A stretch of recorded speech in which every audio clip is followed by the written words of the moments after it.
boys, welcome. Great. It's been a bit of a drama-filled week, but we started in Vegas. We've got Magic Round, 2 showpiece events. How good's this weekend going to be? Yeah, it's brilliant. The Magic Round, obviously, we've got 8 games at Suncorp Stadium, but it's more than that. It's a showpiece event. Make sure anyone there get around the Caxton Street. All the bars will be hot, going gangbusters. It's going to be great.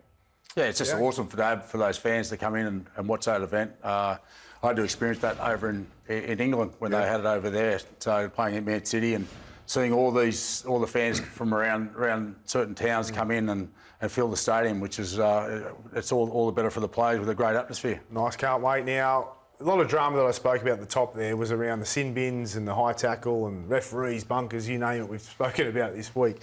You've had your own personal journey, Jimmy, with concussions, so you understand it better than most, but why exactly are the NRL going down this path? Yeah, look, for me, it's either protection of the players or the image of the game. And for me, neither of those arguments stack up. So the protection of the current day player, I don't think any current day player can ever plead ignorance, claim they don't know about the dangers of concussion, the mismanagement of concussion, and then therefore, in future years, look back and blame the governing body, the NRL, for their current situation. I don't think any current player can ever do that. I don't think they'd have a leg to stand on. And for the image of the game, well, look, a lot of these incidences that are happening live, to the human eye at first glance, nobody sees. So why are we highlighting them? I don't understand. For the new viewers at home or the people that we're maybe trying to perhaps bring along on this journey with us and showcase this beautiful game that we have, why are we highlighting these insignificant incidents? You know why, don't you? No.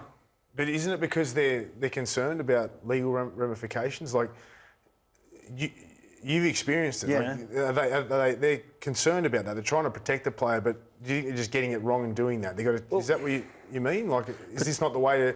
How can they make sure that doesn't happen and they can still protect the player but not go too far? Because any player now knows about the dangers of concussion, and we also have a society and a game that has a culture of understanding that this is a serious injury. And any player that goes to their doctor or their coach that says they can't play because of repeated concussion, it is accepted and it is not downplayed, perhaps like it used to be. Okay, so, you know, everybody was saying, oh, the referees got it wrong. How much do the players have to... Like, what percentage of the players are not hitting someone in the head? I think it's big for the players. You look at their target range these days. Their target range is here, and you've got 3 blokes hitting in the same place. So, you know, all it takes is a little dip from the ball runner, and they're hitting them straight on the chin. So, I think it's certainly the way that they've taught how to tackle, but also there's a bit of ownership on the player taking the ball up. You know, if they slip and there's an accidental knock in the head, that's just part of football. We play a contact sport, and sometimes that's how it is. Lie down too, right? Because a lot of them are doing this. Oh, and that's the worst. Some of the things I was saying last week it's borderline soccer. You know, it was a good point you brought up though, Gower, because 2 or 3 defenders have only got this area from here to here, and then they eliminated going under the knee as well. So really, if you've got 2 players up here, you've only really got a player that can go around the hip. So there's not a hell of a lot of room there with the modern day, the way that they do defend, right? Well, they're taught to hit and hold, and then wait and then control him so the defensive line can get back, and then cut him down underneath. Now they don't get rewarded from hitting underneath the ball, because then if you get stuck on the ground, the coach is going, "What are you doing on the ground?" So they're in a rock and a hard place. Yeah, for a lot of tackles in the middle, like this one here. Has there been contact with John Bateman's head? Yes, absolutely. But is that unavoidable, realistically? And, you know, I would argue that Jolliffe would be in a more dangerous position had he have to lower his target. He then would become the victim of a concussion injury. Be careful what you wish for. What's the lesser of 2 evils? There's no silver bullet here where everybody wins and there's no concussions in the game. I think that's impossible to ask. But if you start to drop the target zone or mandate rules around below the armpit or below the nipple, the defender then becomes, and we get severe concussions, absolutely catastrophic ones. Gary, Magic Round, Panthers are playing the Broncos, right? It's going to be a gangbuster of a game. What has changed for the Panthers this year? I think there's multiple factors there, Gordy. You know, they've had a lot of young guys come through now in the system where, got young blazers come in. And at the moment, I just don't think that they're gelling well enough in their systems. They're not actually, nailed down, especially defensively. They're struggling certainly on that left-hand side. And Toto's missing over the last 4 rounds. He gives you a lot of punch coming out of your own end. And Fisher Harris and Luai are 2 massive losses. And as everyone knows, they've lost continuously very good players over a number of years. And I think finally it's come to a head where the guys coming through aren't at that level of what the players are beforehand. Yeah, defensively, it just doesn't resemble the same Panthers side that we've seen for the past 5 seasons, and the pressure that they would put on through their defence and the psychological blows that they would land to their opposition before a ball had even been kicked. So going into Magic Round this weekend, they come up against the Broncos. Imagine the psychological blow they had this time last year with that win in the grand final. Yeah. Because they could come back. The psychology of the Brisbane Broncos players, it's forgotten about. They've got Penrith's number at the moment if they keep playing how they have. Yeah. Penrith need to build that back.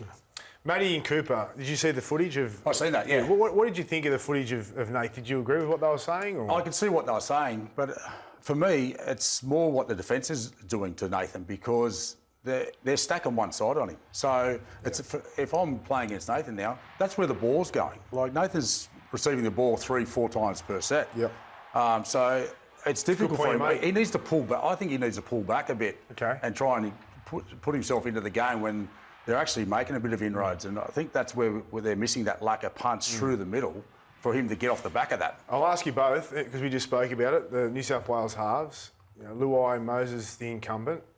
Do we bring Cleary straight in? I'd like to get 100%. You think definitely, yeah? Yeah, I think so. With who?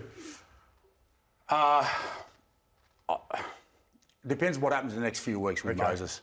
Moses is such an influential player, especially with his kicking game. I thought you sounded Luai there. Yeah, I was going to say it, but I was just thinking what sort of player Moses is, especially with his running game. I know Luai can get the job done as well. Yeah. And you look back at, it's been Luai and Cleary, they can get the job done. But, off last year, there's a question there too. They're incumbents, but I think they're going to pick on form. So let's see what Laurie does. But for me, I'd pick Nathan. I think all 3 of those players that Gary just mentioned probably deserve to be there. Yeah. But we can obviously only pick 2. But for me, Nathan has to play. Okay. Yeah, he has to play. All right, there you go. David Fafita this week at the Titans. Can you afford to have a $1.2 million player playing reserve grade? No, simple as that. He's your star quality. But I think with Dave, he's never been that consistent player that's going to play quality week in, week out. That's where sometimes I think these clubs get caught up in throwing the big cash because they want to keep these guys. But what's it do to your cap elsewhere? You're trying to attract other players around them to be successful. And you need more than, a barnstorming second rower that plays sporadically. It's a big call from Des. It was argued that his greatest strength of loyalty was also his greatest weakness. So it's a big call. He knows there's a lot riding on this. It's brought attention to the Titans and their performance. If he'd have maybe put David on the bench and played him for 20 or 30 minutes, it perhaps goes under the radar. But he's put it on full display in the full front window for everybody to see. He's not picking David like for... Braith. Big... Yeah.